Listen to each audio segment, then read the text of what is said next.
Lagay natin yung ating makapuno.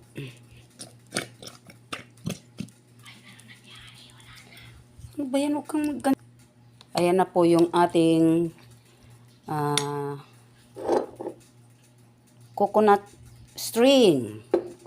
Lagay ko naman yung kaong. Ayan, kaong.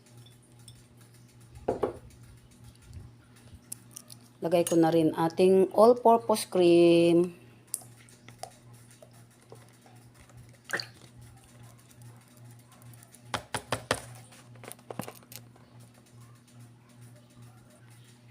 Ayan na po siya guys. Hahaluin natin. Pero lagyan muna natin ng condensed milk.